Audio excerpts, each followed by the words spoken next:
Bonsoir, voyageur. Je suis ravi de votre venue. L'intérêt que vous portez à mes histoires me touche beaucoup. J'aimerais tant pouvoir vous dire que cela me va droit au cœur, mais comme vous devez vous en douter, je n'en ai pas. Ah, mais passons. Ce n'est pas une visite de courtoisie. Je vais vous donner ce pourquoi vous êtes venu.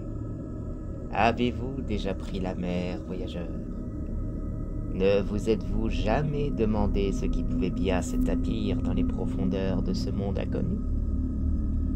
Nous allons justement aborder ce sujet. Pour cela, nous allons nous rendre dans les contrées du Nord, pendant une période que vous connaissez sous le nom de l'entre-deux-guerres. C'est donc dans ce contexte que nous allons suivre Mathias, un jeune journaliste de la capitale. Il avait réussi à se forger une certaine réputation au travers de nombreux articles qui avaient réussi à faire parler d'eux. Au fil des années, Mathias était parvenu à se créer un réseau d'informateurs, lui permettant bien souvent d'avoir les scoops avant n'importe qui d'autre. C'est d'ailleurs grâce à l'un d'eux qu'un matin de janvier, il eut vent de quelque chose de particulier. On lui rappela que des rumeurs faisaient état d'une secte dans un village de pêcheurs au nord. Et il semblait que cette dernière soit liée à des disparitions. Cette histoire, bien que basée sur des rumeurs, piqua la curiosité du journaliste qui s'empressa de préparer le voyage. Le village se trouvait sur une côte. Par conséquent, plusieurs heures allaient s'avérer nécessaires pour l'atteindre. Il se mit donc en route le jour même, quoiqu'un peu tard. En effet, il partit dans l'après-midi. Par conséquent, il fit une escale dans un hôtel à mi-chemin de sa destination. Celui-ci n'était pas très fréquenté, mais Mathias ne se priva pas de poser des questions au peu de gens qu'il put croiser. Assez curieusement, peu de monde semblait connaître le village. Juste de nom pour la plupart d'entre eux. Sa quête d'informations se révéla donc infructueuse. Enfin, jusqu'au matin. Lorsqu'il se réveilla, il put s'apercevoir qu'une lettre avait été glissée sous sa porte. Curieux, il s'empressa de la ramasser et d'en lire le contenu. Celle-ci disait « Renonce à ta quête d'information et rentre chez toi. Les châtiments qu'attendent ceux qui se rendent là-bas, nul ne devrait jamais avoir à les subir. Et l'intelligence et la clémence d'épargner ton corps et ton âme de ces horreurs. » En premier lieu, notre journaliste pensa à un canular. Cependant, un frisson particulièrement dérangeant lui parcourut le dos. Il remonta dans sa voiture et poursuivit donc sa route. Il arriva à destination aux alentours de 10 heures. Le village était accolé à une magnifique plage de galets, quasiment à flanc des côtes. Des chalets de bois variaient les couleurs, tranchant avec le bleu azur de l'océan. C'était un cadre sublime. Difficile de croire qu'une secte responsable de disparition pouvait sévir en ces lieux. Il commença à marcher dans la marina, observant les bateaux avec attention. À sa grande surprise, il était seul. Il ne voyait d'aucun marin sur les embarcations, et il semblait que peu d'entre elles manquaient à l'appel. Finalement, ces histoires de disparition n'étaient peut-être pas exagérées. Il poursuivit sa marche jusqu'à rencontrer un marin âgé d'une quarantaine d'années environ. Celui-ci, en voyant notre journaliste, ne se montra pas des plus amicales. « Un étranger, que faites-vous ici ?» Mathias put sentir l'hostilité dans le ton de sa voix. Se doutant bien qu'il devait se montrer discret sur la réelle raison de sa venue, il présenta sa carte de presse et il prétexta qu'il était venu faire un simple reportage pour présenter les petits villages de pêche méconnus, afin de parler d'autre chose que des tracas de la grande ville, ainsi qu'un sujet plus léger, ce dont les lecteurs avaient bien besoin alors que la Grande Guerre était encore dans toutes les mémoires. En guise de réponse, le marin cracha par terre, puis il lui dit qu'ici, il n'avait que faire de son journal, et qu'il ferait mieux de partir au plus vite avant de s'éloigner. Notre homme trouva cette hostilité bien curieuse, mais il n'avait pas l'intention d'abandonner. Si secte il y avait, ce loup de mer en faisait certainement partie. Il commença alors à arpenter les rues.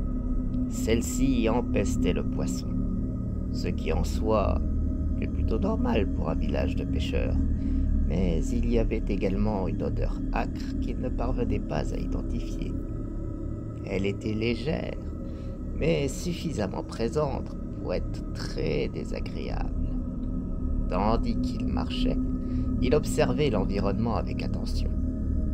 Les rues étaient curieusement vides. Il ne croisa qu'une poignée de personnes, chacun lui lançant un regard méfiant. Il n'était clairement pas le bienvenu. C'est alors qu'il tomba sur quelque chose de particulièrement étrange. Un monument ressemblant à un autel entouré de bougies, surmonté d'une grande sculpture représentant un calmar aux tentacules multiples. En la regardant, il se sentit pris d'un étrange vertige. Ceci était-il lié à cette fameuse secte? Était-ce un culte? Pour le moment, rien ne pouvait l'affirmer ou le contredire. Peut-être avait-il mis les pieds dans une affaire le dépassant complètement. Il allait devoir faire profil bas et s'en tenir à la version qu'il avait donnée au vieux marin. Il aperçut un bar non loin de lui et décida donc de s'y rendre. En y entrant, quelle ne fut pas sa surprise de constater qu'il était bien plus animé que le village lui-même. Lorsqu'il passa la porte, tous les regards se tournèrent vers lui. Cela le perturba quelque peu, mais il fit comme si de rien n'était. Il se rendit au comptoir avant de prendre place, puis le barman vint à lui. Il avait l'air mauvais. Cependant, il s'exprima avec moins d'hostilité que l'homme de la marina. Il demanda à Mathias la raison de sa venue en un lieu si perdu. Le journaliste fit alors comme au port. Il présenta sa carte et ressortit la même histoire. Il put constater que le regard de son interlocuteur se dirigea vers ceux des marins présents avant de se reposer sur lui. Un léger malaise s'installa doucement dans son esprit. Il commença à penser qu'il était peut-être bien en danger, mais pour l'instant, il voulait en savoir plus. Le barman lui répondit alors qu'il n'avait rien à savoir ou à dire sur cet endroit. Rien qui ne pourrait intéresser le moindre lecteur. Droit dans ses bottes et motivé par sa curiosité, notre cher Mathias commença à poser des questions sur le monument qu'il avait rencontré précédemment. Le silence présent dans l'établissement parut s'accentuer en un instant. Tous s'étaient immobilisés. Visiblement, il avait touché quelque chose. Il s'empressa d'ajouter qu'il avait simplement été surpris par une telle sculpture, alors qu'elle est si peu commune. Malgré cet ajout, la tension ne sembla pas redescendre. Le barman se contenta de répondre qu'il n'y avait rien de surprenant à voir la sculpture d'un animal marin dans un village de pêcheurs. Celle-ci représentait seulement une énorme prise faite bien des années auparavant. Mal à l'aise, Mathias se leva et déclara qu'il avait raison. Il n'y avait probablement rien à raconter sur cet endroit. Il risquait même de plus ennuyer ses lecteurs qu'autre chose. En réalité, il aurait voulu en savoir plus sur cette fameuse prise, mais il avait bien senti que les marins étaient réticents à l'idée d'en parler.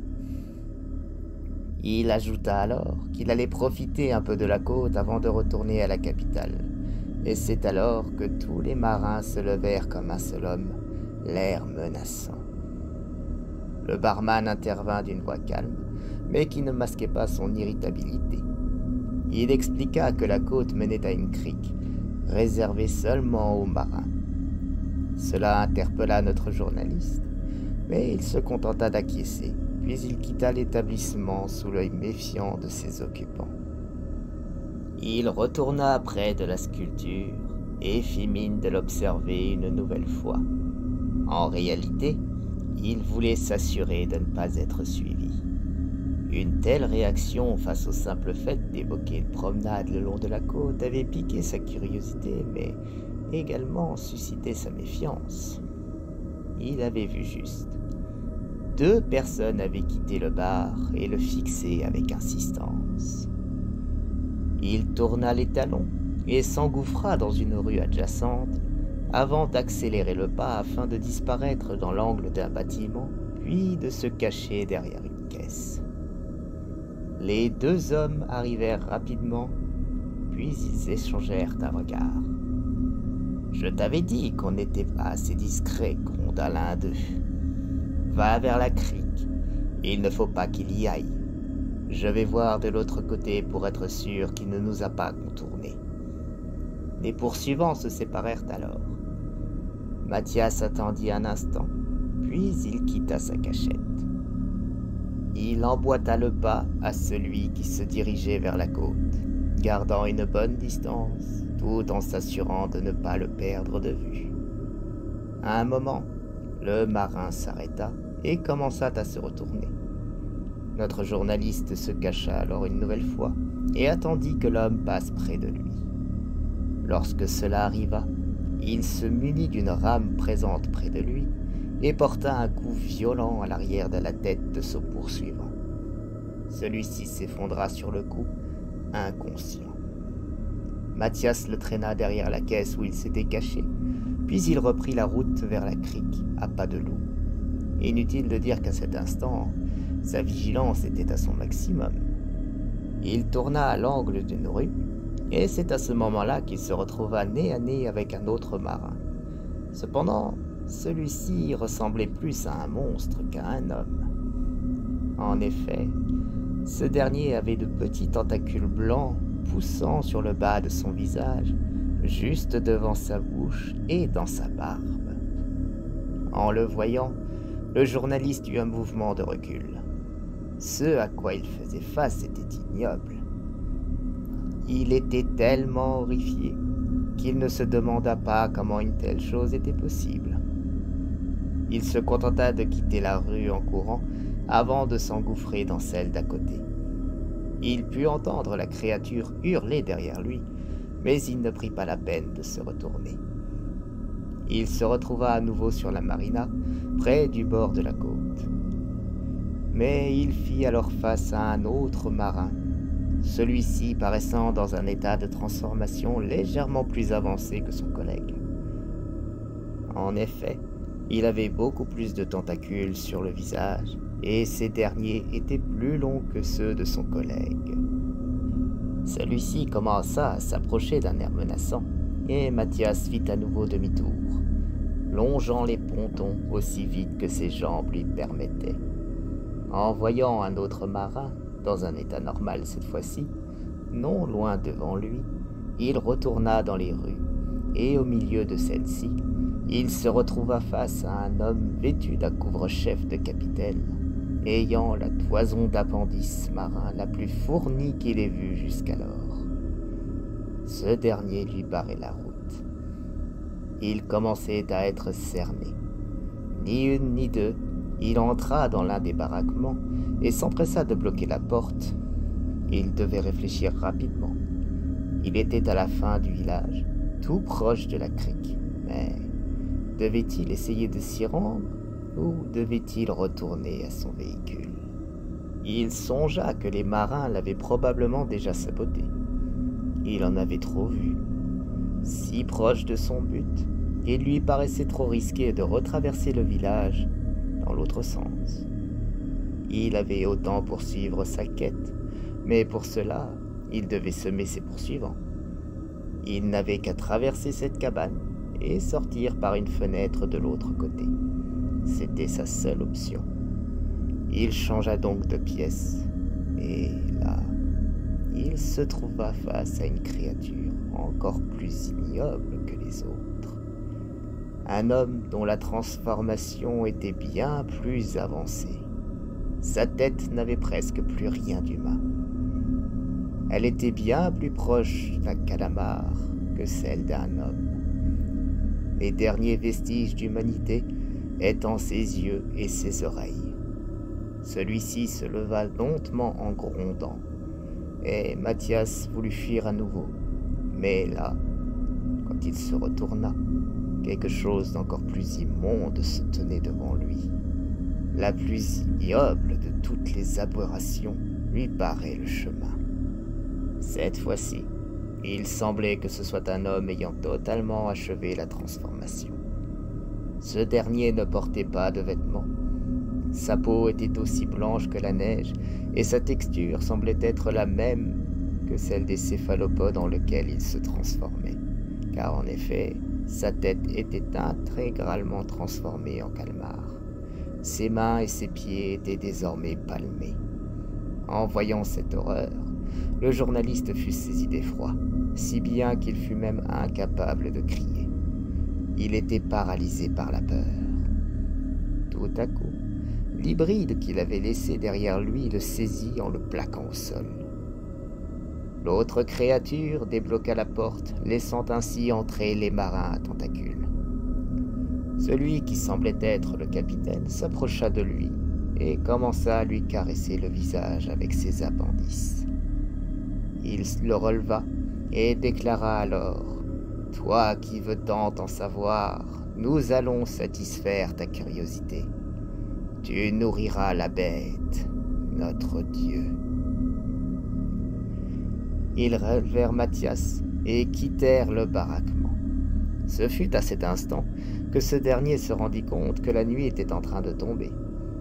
Tandis qu'il quittait le village en direction de la côte, le jeune journaliste put reprendre ses esprits. Il en profita alors pour leur demander comment il était possible qu'ils se transforment tous en calmars. Le capitaine lui répondit que c'était le don de la bête, accordé à ceux ayant eu le droit de manger sa chair. Mathias tenta d'en savoir plus, mais les hybrides gardèrent le silence. Ils longèrent la côte et se retrouvèrent donc enfin dans la crique. Ce qui apparut aux yeux de notre homme dépassait tout entendement. De l'autre côté des rochers, éclairés par la lueur de la pleine lune, se trouvait un immense calmar échoué contre la côte, à côté de quelques habitations. Il était immense, intégralement blanc, presque argenté à la lumière de l'astre nocturne. Il avait de nombreuses tentacules, mais le journaliste put voir que l'un d'eux avait été coupé à la moitié. Le groupe continua de longer la plage de galets jusqu'à rejoindre le céphalopode titanesque. Sa taille dépassait réellement tout entendement. Il était bien plus grand que n'importe quelle baleine existante. Lorsqu'ils arrivèrent à proximité de l'immense créature, Mathias put constater qu'un groupe d'hybrides plus ou moins achevés les attendait. Ils s'arrêtèrent face à eux, et la panique du citadin augmenta. Qu'allait-il bien pouvoir faire de lui? Soudain, il se sentit pris d'un malaise vertigineux. C'était comme si quelqu'un remuait son cerveau de l'intérieur. Il faut dire que pour lui, ce fut une sensation indolore, mais particulièrement désagréable. Il se sentait vaseux, tout retourné. Il ignorait combien de temps cela dura, mais cette sensation s'en alla aussi rapidement qu'elle l'avait pris, non sans un effroyable effet de succion, comme si l'un des tentacules du géant quittait son crâne. La sensation fut telle qu'il tomba à genoux, lessivé et nauséeux. Les hybrides se tournèrent vers leur idole. C'était comme s'ils pouvaient tous l'entendre. Le capitaine se tourna ensuite vers Mathias, avant de le relever d'un geste brusque. Ce dernier était bien trop sonné pour réagir. Il désigna alors 2 des hommes à la barbe tentaculaire et leur ordonna de le ramener à sa voiture et de trouver quelqu'un pour le ramener à la ville la plus proche. Maintenant que la bête avait effacé sa mémoire, il ne représentait plus aucun danger. Mais celle-ci savait que d'autres visiteurs allaient arriver après lui. Par conséquent, il devait également réunir tous les élus. Les 2 marins s'exécutèrent et revinrent quelques heures plus tard, accompagnés d'une dizaine d'autres hybrides ainsi qu'une dizaine d'hommes normaux. Les hybrides s'activèrent autour du céphalopode géant à divers rites étranges que seuls eux pouvaient comprendre.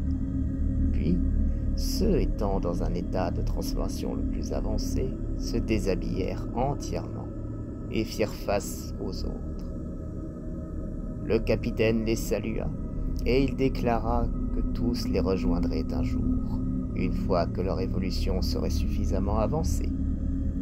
Le calmar titanesque prit alors appui sur ses tentacules afin de retourner à l'eau, puis de plonger dans l'océan. Les hybrides dénudés lui emboîtèrent alors le pas, suivant leur divinité au fond de la mer. Ils disparurent alors dans les flots, aux premières lueurs de l'aube, sous le regard envieux des marins restants. Que sont devenues ces aberrations? Nul ne le sait.